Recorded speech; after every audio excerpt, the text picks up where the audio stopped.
welcome back to another video. It's the Explore Channel UK and I'm here in Sherborne at the moment, and this place is filled with history.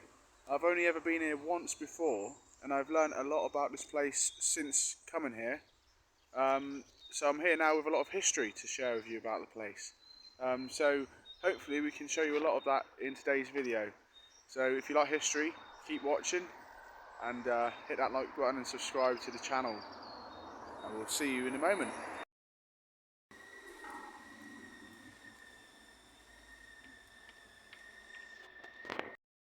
Wow, look at this. This is the Sherborne Abbey, formerly a cathedral, and apparently King Alfred's brothers are buried in this cathedral, and they were discovered in 1840 and 1925 respectively. So we're going to pop inside and have a look and see if we can find that. Got the bells ringing.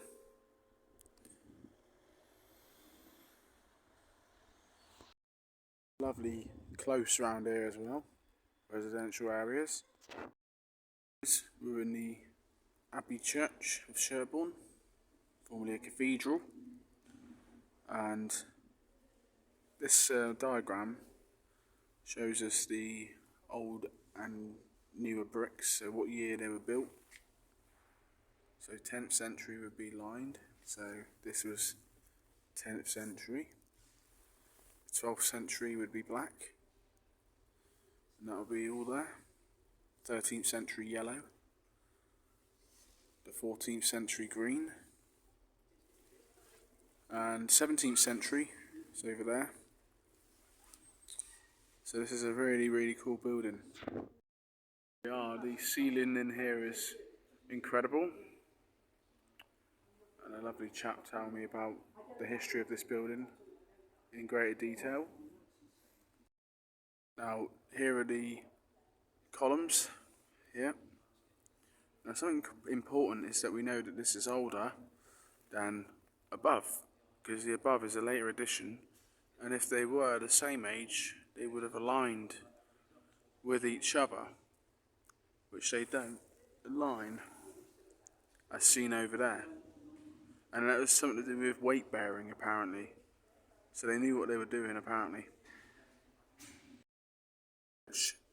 Actually you would think this was red paint, but this darkening of colour here is the result of a fire which happened in protest to the bishop that was making the archway narrower, which I'll show you in a later part of the video. And somebody shot an arrow in here and it set fire to the thatched roof that was in here at one point. So all of this was set on fire, and this is the remnants of that fire. And it was in protest of the narrowing of the entrance to this area, because only people were allowed to come into this area to be christened, and it would have been at the front of the cathedral, so they wouldn't have actually been in here. It's now an abbey. Awesome. Nice little organ. Baptistry is thought to be the original baptistry, and the one at the front was a later addition.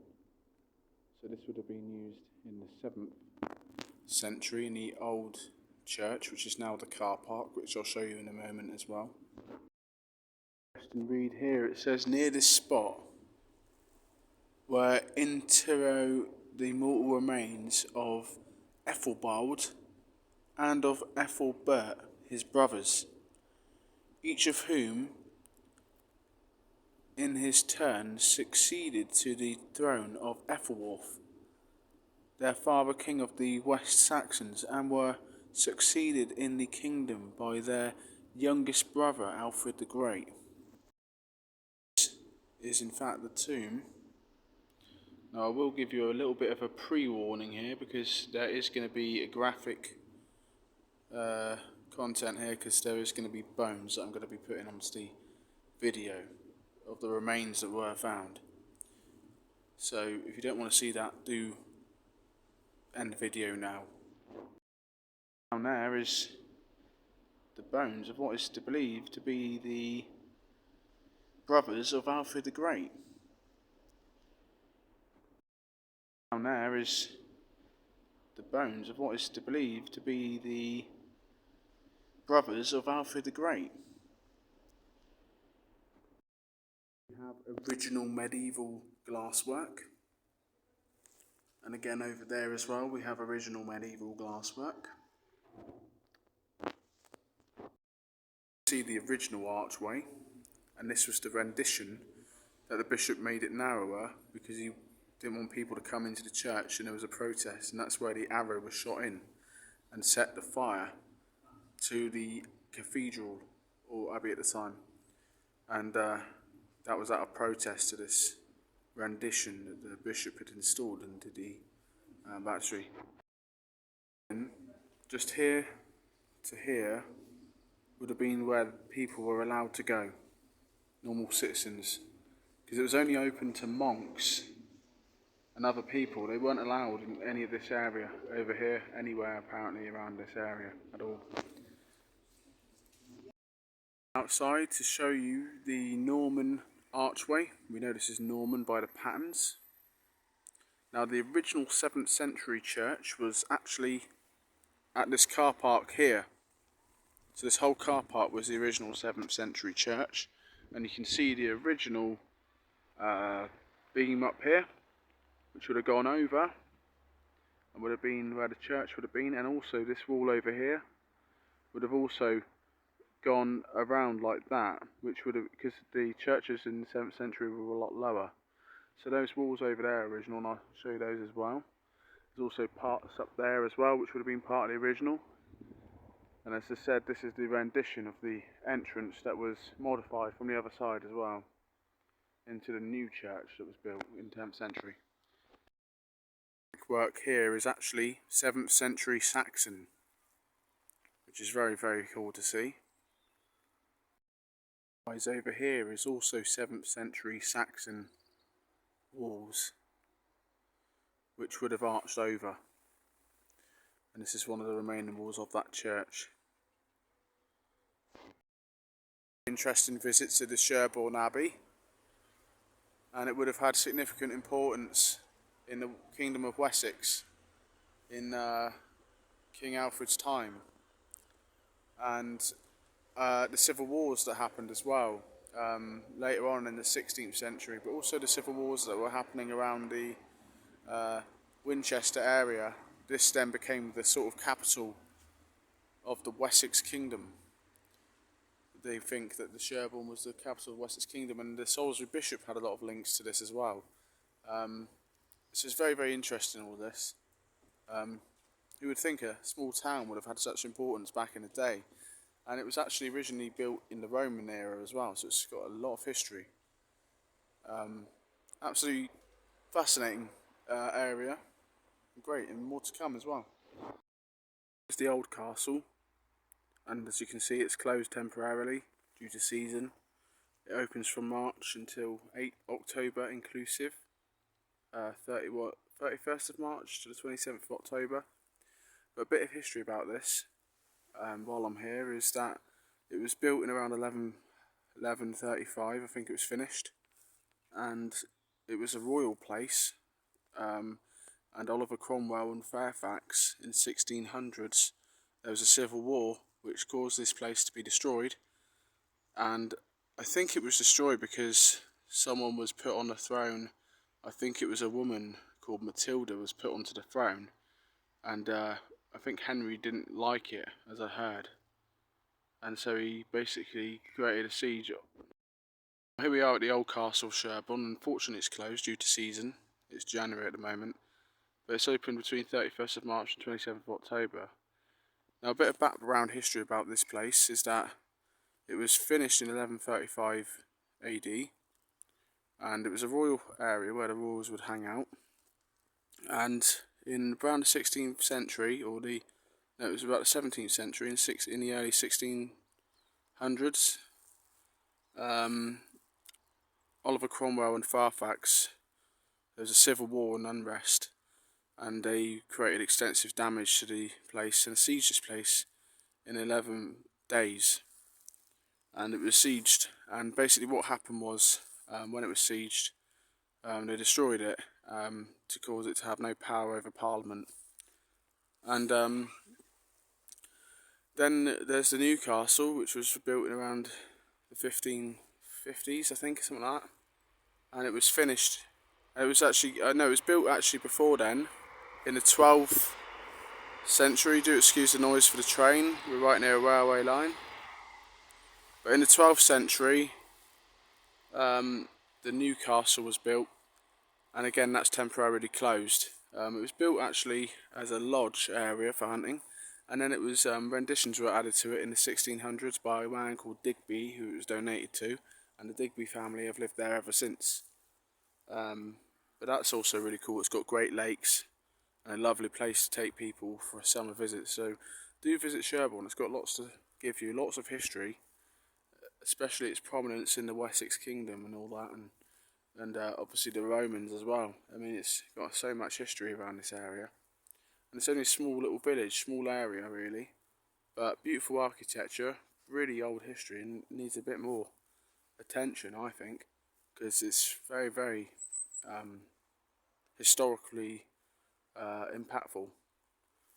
But yeah, thanks for the video. Thanks for watching my video, and do subscribe and like the video if you like what I've shared with you on the history of Sherborne today. And until next time, everyone, stay safe and keep up with the videos. And yeah, do comment below and let me know if you know any more history about Sherborne as well, because I'll be interested to know any more history that you know. So do put that in the comments below, let us know, and I'll see you in the next video. Here we are at the old castle Sherborne. Unfortunately it's closed due to season. It's January at the moment, but it's open between 31st of March and 27th of October. Now a bit of background history about this place is that it was finished in 1135 AD, and it was a royal area where the royals would hang out. And in around the 16th century, it was about the 17th century, in the early 1600s,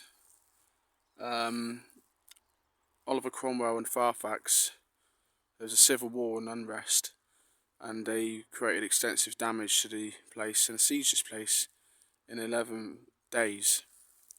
And it was sieged, and basically what happened was, when it was sieged, they destroyed it to cause it to have no power over Parliament. And then there's the new castle, which was built in around the 1550s, I think, something like that. And it was finished. It was actually no, it was built actually before then, in the 12th century. Do excuse the noise for the train. We're right near a railway line. But in the 12th century, the new castle was built, and again that's temporarily closed. It was built actually as a lodge area for hunting, and then it was renditions were added to it in the 1600s by a man called Digby, who it was donated to, and the Digby family have lived there ever since. But that's also really cool. It's got great lakes and a lovely place to take people for a summer visit. So do visit Sherborne. It's got lots to give you, lots of history, especially its prominence in the Wessex kingdom and all that, and obviously the Romans as well. I mean, it's got so much history around this area, and it's only a small little village, small area really.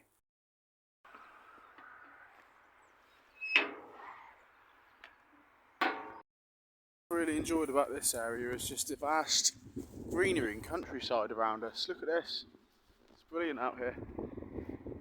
I wonder what kind of history happened on this field. I think there probably would have been, definitely had something to do with the Civil War, I reckon, that took place. The old castle being behind me, and obviously this field being a huge field is probably one of the only ways to get to that castle.